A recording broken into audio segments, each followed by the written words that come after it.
Le pire moment pour un tremblement de terre en plein hiver, un peu avant midi, en milieu de semaine. Le mercredi 7 décembre 1988, l'Arménie est secouée par un séisme de 6,9 sur l'échelle de Richter.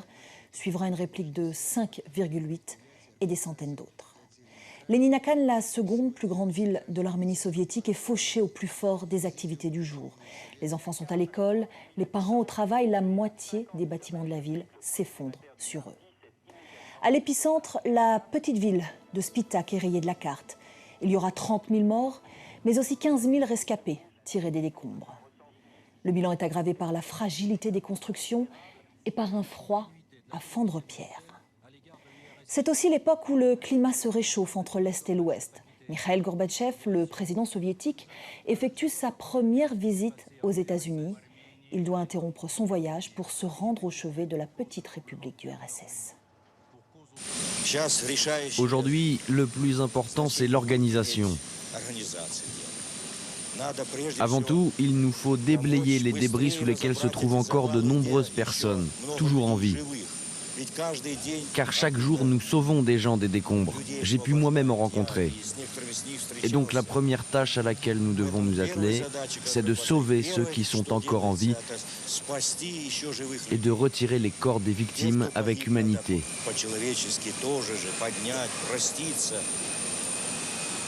Et puis faire le deuil, c'est évident.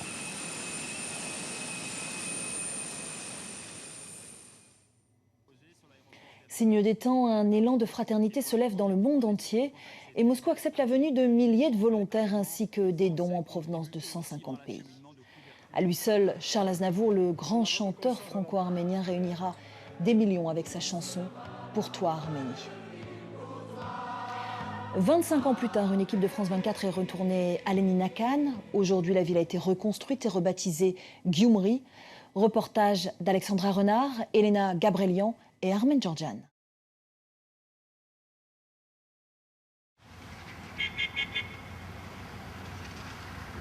Fleuron de tout Gyumri, cette fabrique de bière a su renaître de ses cendres. Fondée à la fin du 19e siècle, pendant l'occupation du tsar russe, qui rebaptise la ville Alexandropol, la brasserie a toujours été un symbole fort de la cité. En 1970, la production devient massivement industrielle et s'implante imposante à l'entrée de la ville. L'Arménie est alors sous joug soviétique. Gyumri devient Léninakan, en hommage à Lénine, le fondateur du premier régime communiste. Aujourd'hui, l'usine est devenue le plus gros employeur de la région. Pour son directeur, c'est une belle revanche sur le passé tumultueux de Gyumri.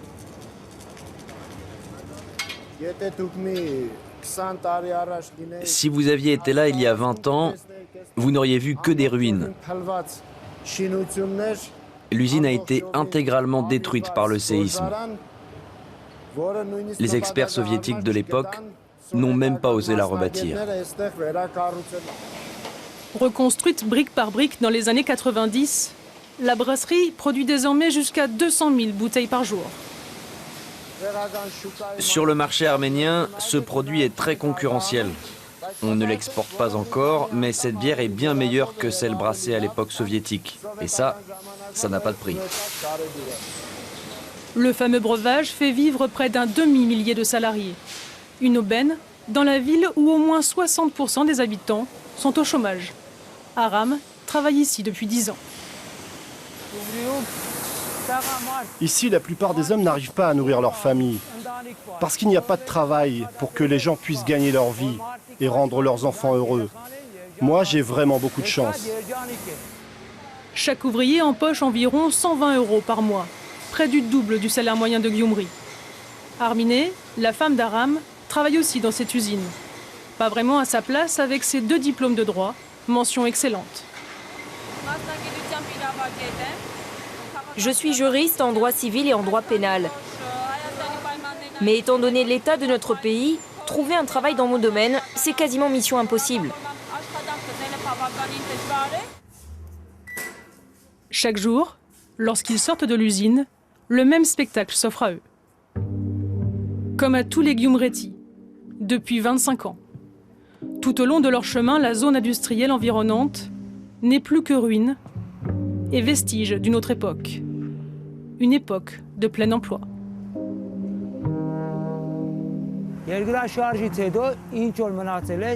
Tout a disparu depuis le séisme. La seule usine qui fonctionne aujourd'hui à Gyumri, c'est la brasserie. Avant, il y avait un constructeur de machines-outils. Il n'existe plus. L'usine de pain industriel n'existe plus non plus. Et les grandes conserveries de viande, pareil, plus rien. Tout a disparu. C'était d'énormes infrastructures. Difficile d'imaginer qu'il y a seulement 25 ans, une cinquantaine d'usines tournaient à plein régime. Des milliers d'ouvriers affluaient de Russie et de toutes les républiques soviétiques. Dans cette fabrique de textiles, l'une des plus grandes de l'URSS, pas moins de 15 000 travailleurs étaient à pied d'œuvre, jour et nuit. Achot, architecte à l'époque, se rappelle de cette industrialisation massive. Chaque matin, on entendait l'alarme de l'usine de textile, qui nous est tous familière. Ce son puissant rythmait les 3-8 des ouvriers. Les soviétiques avaient développé un immense réseau de transport en commun qui permettait d'acheminer depuis chaque coin de la ville tous les ouvriers vers les différentes entrées du site industriel.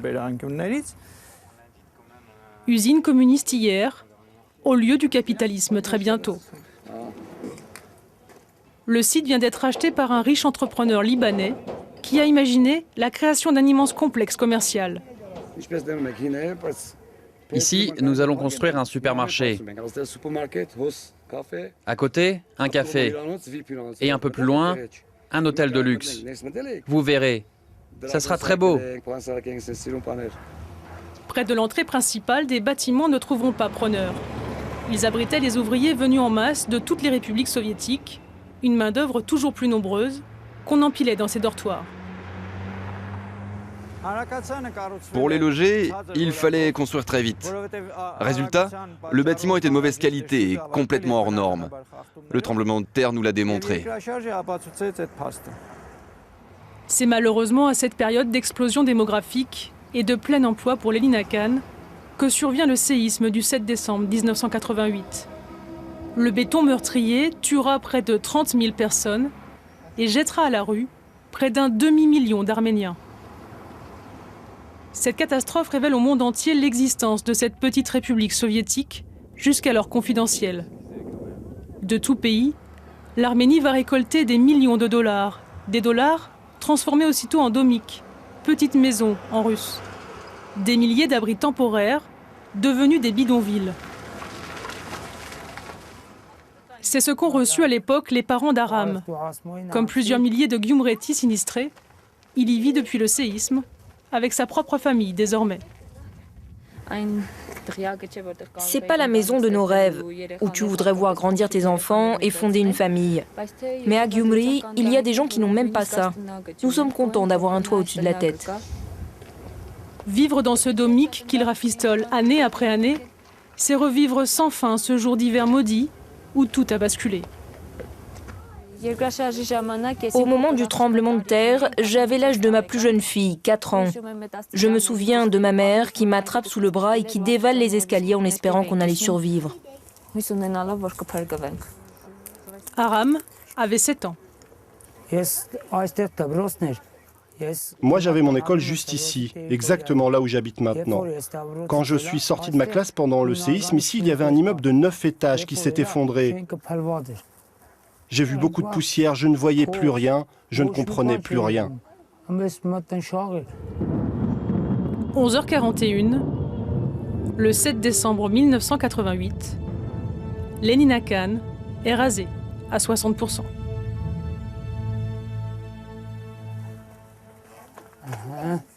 Les Grigorian ont aujourd'hui la petite trentaine.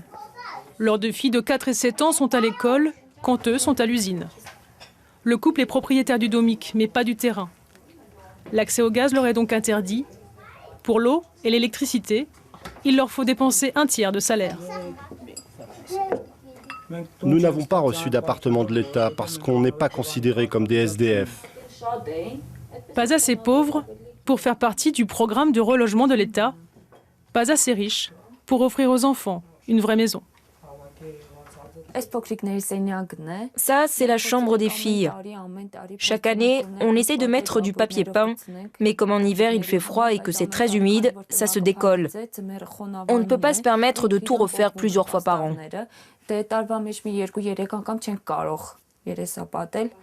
La température descend dès octobre jusqu'à -26. La salle de bain est alors impraticable.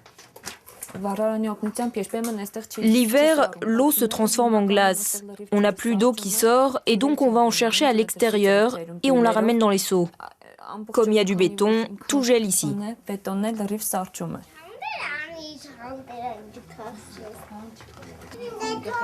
Comme des milliers d'hommes à Gyumri, Aram est parti en Russie espérant gagner un meilleur salaire. Mais la tentative a échoué.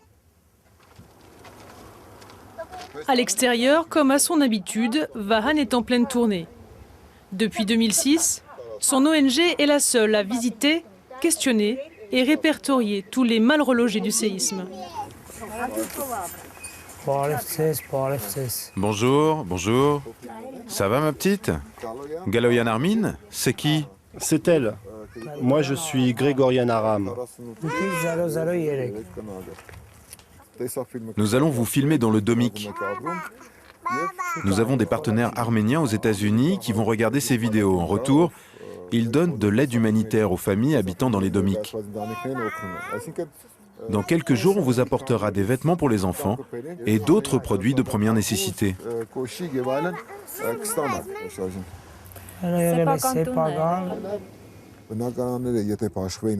Si les appartements avaient été distribués sans corruption depuis le tremblement de terre, on aurait beaucoup moins de familles dans ce genre d'abri. Et pas 4500 comme aujourd'hui. Il y a eu des cas où les appartements destinés aux familles sans abri ont été attribués à des personnes qui n'étaient même pas de Gyumri en échange de pots de vin. D'autres fois, c'était des gens qui n'avaient même pas perdu leur appartement pendant le séisme.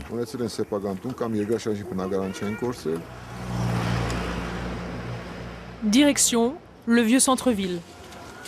Tous les bâtiments ont plus de 2 siècles. Tous intacts. Ils ont résisté sans encombre au tremblement de terre.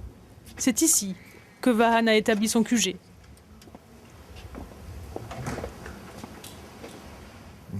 Ça va? Il y a de belles images? Tout va bien. L'équipe en est à 300 films postés sur leur site, des montages très relayés sur les réseaux sociaux. Grâce à ces vidéos, le centre a pu récolter de l'argent de sponsors américains d'origine arménienne et fournir déjà 14 appartements à des familles. En tout, ça fait $1 million ramenés à Gyumri. L'ONG va même plus loin en diffusant sur Internet la livraison des appartements en direct. Les donateurs étrangers peuvent donc y assister à distance. Nous avons mis sur YouTube la vidéo de la remise des clés. Tout est transparent et on voit exactement comment les gens reçoivent les appartements. Archiver et émouvoir pour provoquer des dons, une formule efficace qui touche en plein cœur la grande diaspora arménienne. Car sur 10 millions d'Arméniens dans le monde, moins d'un tiers vit dans le pays. Depuis le séisme, 21 000 appartements ont été construits à Gyumri. L'État arménien soviétique, puis indépendant, est le principal bailleur. Viennent ensuite les ONG et les dons internationaux. Mais aujourd'hui, l'Arménie doit s'endetter. L'État a attribué 1056 logements en 2010. En 2012, 1756, construits grâce à un emprunt russe contracté par l'État pour $1 demi-milliard. Vu de l'extérieur, ça fait très joli, mais en termes de qualité, c'est médiocre.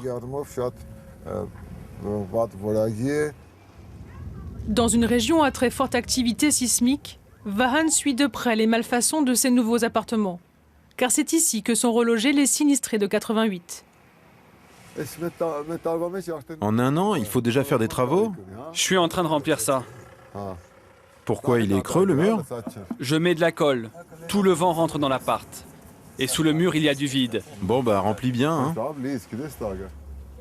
Paradoxalement, si presque tous les appartements sont construits dans ce quartier et livrables, la moitié reste inhabitée. Les travaux sont en cours depuis 1 an. Mais les gens ne peuvent pas quitter leur domik et emménager ici, car il n'y a pas encore d'accès au gaz. Tous les programmes de relogement concernant les sinistrés du séisme auraient dû être achevés définitivement en 2013. Mais 13 000 personnes sont toujours en attente. Un tiers d'entre elles vit dans ces immeubles détruits, classés inhabitables par le gouvernement. Les gens ont volé les armatures et les ont revendues. C'était courant à Gyumri quand les bâtiments étaient détruits. Ces pillages ont fragilisé encore plus les bâtiments et provoqué encore plus de morts. Reloger au plus vite ces habitants de fortune, qui risquent chaque jour leur vie, c'est la priorité absolue de Vahan. Louciné habite l'un de ces immeubles. Elle a quitté un domik devenu inhabitable pour s'installer ici, en famille. Regardez là où on habite. Tout s'écroule. Ça peut nous tomber dessus à tout moment. En 1998, ils ont emménagé ici, à Contrecœur. C'était le seul étage disponible. C'était à l'époque de l'ancien maire. À la mairie, ils m'ont dit « Va et cherche toi-même un appartement et puis prends celui que tu trouves ». J'ai cherché partout et celui-ci était vide. Je me rappelle, mon enfant dormait ici. Le mur bougeait pendant les intempéries et les pierres sont tombées sur mon fils de 5 ans.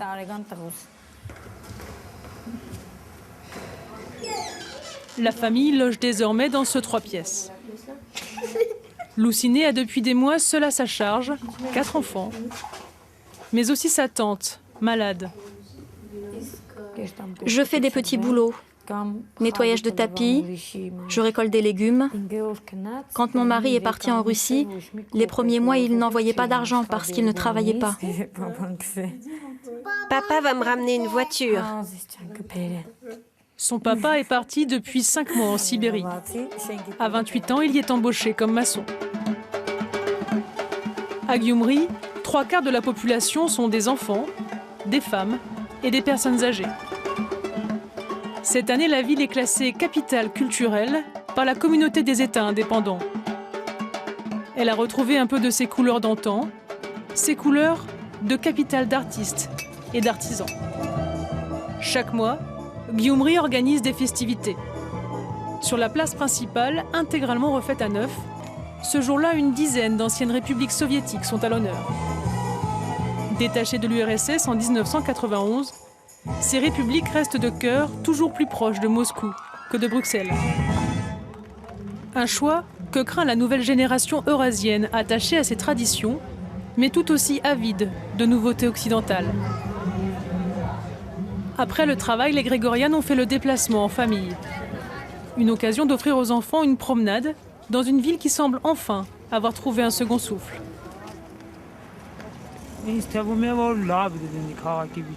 Je pense que ça va aller mieux à l'avenir, surtout avec le nouveau maire. De notre côté, nous travaillons pour les enfants, nous voulons qu'ils vivent bien. Nous faisons tout notre possible pour y arriver. L'image de la ville, qui était triste, a aujourd'hui beaucoup changé. On voit des sourires désormais sur les visages des gens. Et ça fait du bien aussi de voir dans la rue les enfants rire et jouer. Même ces simples manèges qu'on n'avait pas auparavant, maintenant on les a et c'est beau. Seuls quelques parcs et jardins, ex-grande fierté de la ville verte d'autrefois, ont été réaménagés. Depuis le séisme, priorité a été donnée à la reconstruction des écoles, des hôpitaux et des logements, aujourd'hui rebâtis à 70%. La route tourne à Gyumri, lentement.